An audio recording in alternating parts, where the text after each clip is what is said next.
राहुल गांधी इस वक्त press conference कर रहे हैं, सीधा आपको लिए चलो।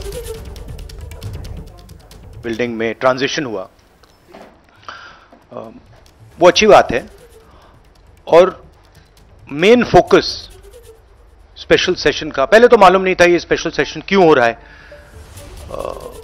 स्पेक्यूलेशन काफी हुआ और फिर पता लगा कि इसका मेन फोकस महिला आरक्षण। उसके बाद महिला आरक्षण तो बड़ी अच्छी चीज है, उसके बाद ये दो क्लॉजेज, इसमें दो फुटनोट्स हमें मिले। एक की महिला आरक्षण करने से पहले, महिला आरक्षण देने से पहले हमें सेंसस करना पड़ेगा, डिलिमिटेशन करना पड़ेगा, और इन दोनों चीजों को करने के लिए बहुत साल लगेंगे। सच्चाई यह है कि महिला आरक्षण को आज किया जा सकता है। 33% आज जो सीट्स हैं लोकसभा में, विधानसभा में, वो महिलाओं को दी जा सकती है। कोई कॉम्प्लिकेटेड मामला नहीं है, मगर सरकार वो नहीं करना चाहती है। देश के सामने रख दिया है, मगर रियलिटी ये है कि ये इंप्लीमेंट आज से 10 साल बाद होगा। ये भी नहीं मालूम कि होगा या नहीं होगा। तो एक प्रकार से ये डिस्ट्रैक्शन टैक्टिक है, डाइवर्जन टैक्टिक है। डाइवर्जन किस चीज से हो रहा है? Diversion OBC. मैंने पार्लियामेंट में सिर्फ एक इंस्टीट्यूशन के बारे में बात की, वो जो हिंदुस्तान की सरकार का सेंटर है, कोर है, जो हिंदुस्तान की सरकार को चलाता है, कैबिनेट सेक्रेटरी एंड सेक्रेटरीज। और उसमें मैंने एक छोटा सा सवाल पूछा। प्रधानमंत्री कहते हैं कि वो ओबीसी के लिए बहुत काम कर रहे हैं। अगर प्रधानमंत्री इतना काम कर रहे हैं तो 90 में से सिर्फ 3 लोग ओबीसी कम्युनिटी क्यों है? पहला सवाल। मैंने यही एनालिसिस बजट को देख के की कि भैया पूरा हिंदुस्तान का बजट क्या है और ये जो ओबीसी ऑफिसर्स हैं ये इस बजट में से कितना कंट्रोल कर रहे हैं और क्या कंट्रोल कर रहे हैं। आदिवासी क्या कंट्रोल कर रहे हैं, दलित क्या कंट्रोल कर रहे हैं। ओबीसी हिंदुस्तान के 5% बजट को कंट्रोल कर रहा है, ओबीसी ऑफिसर्स। तो मुझे बात समझ नहीं आ रही है। प्रधानमंत्री हर रोज ओबीसी की बात करते हैं, ओबीसी प्राइड की बात करते हैं, मगर ओबीसी के लिए किया क्या? अब जब मैंने ये बात बोली, उनका रिस्पॉन्स बड़ा इंटरेस्टिंग। वो कहते हैं कि लोकसभा में हमारा रिप्रेजेंटेशन है।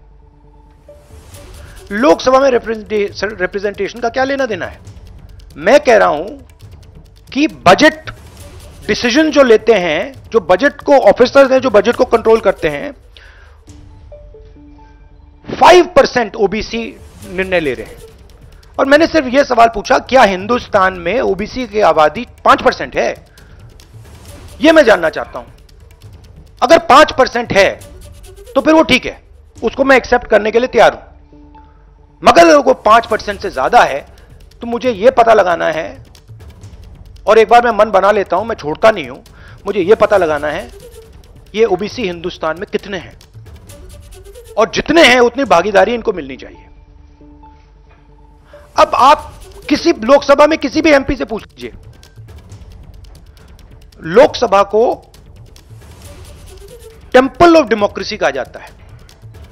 आप किसी भी बीजेपी के एमपी से पूछ लीजिए कि वो कोई डिसीजन लेता है, कोई कानून बनाता है, कोई कानून बनाने में भाग लेता है, किसी से भी पूछ लीजिए। बिल्कुल नहीं।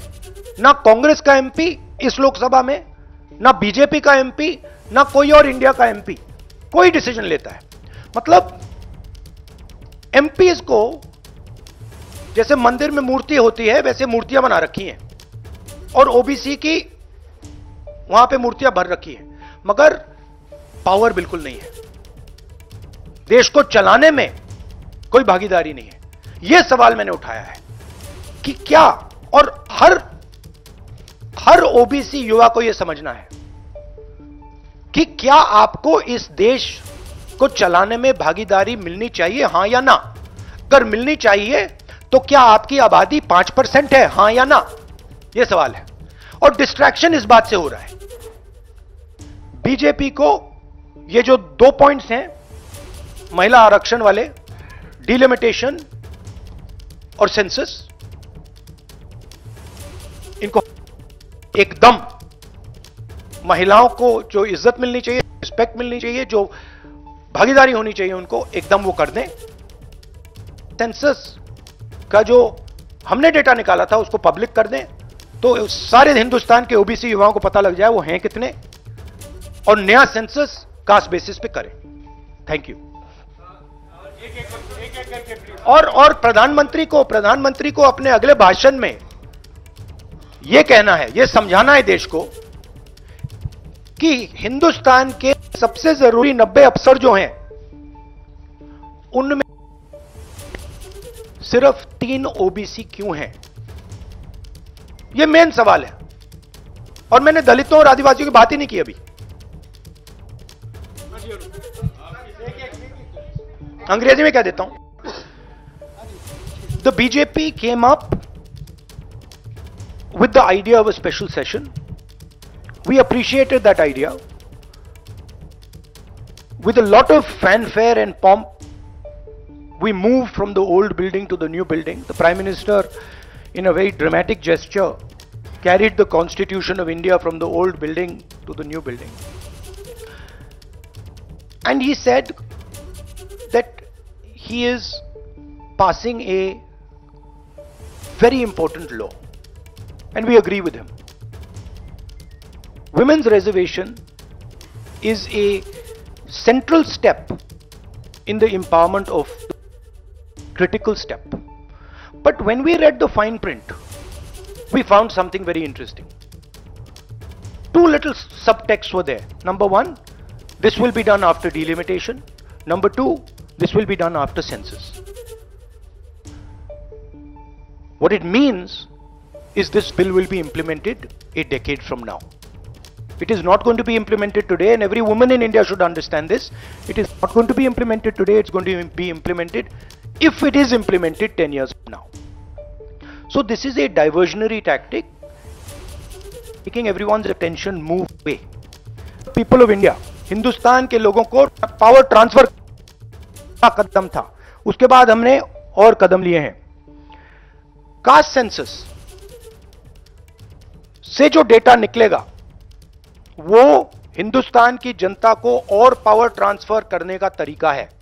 मैं कह रहा हूं कि हिंदुस्तान के जो ओबीसीज हैं, दलित्स हैं, ट्राइबल्स हैं, बाकी लोग हैं, महिलाएं हैं, उनको हमने ट्रांसफर ऑफ पावर करना है। उनके लिए हमें पावर ट्रांसफर करना है, उनके हाथों में पावर डालनी है।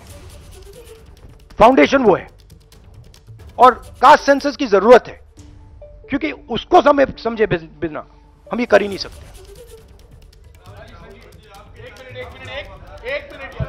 हाँ, 1 मिनट प्लीज। अरे रमन जी रुक जाओ प्लीज। हाँ, 1 सेकंड। हाँ, देखो, हमारे समय जितने भी थे सही रिप्रेजेंटेशन होना चाहिए। हमारे समय कम था, वो भी खराब है। इनके समय कम था, कम है, ये भी खराब है। हम चेंज चाहते हैं, ठीक है।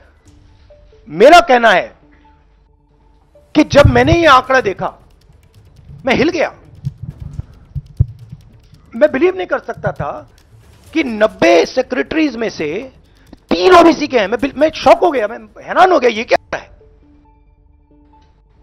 और इसको बदलना है। हिंदुस्तान के जो आम जनता है, गरीब जनता है, उनको पावर देनी है।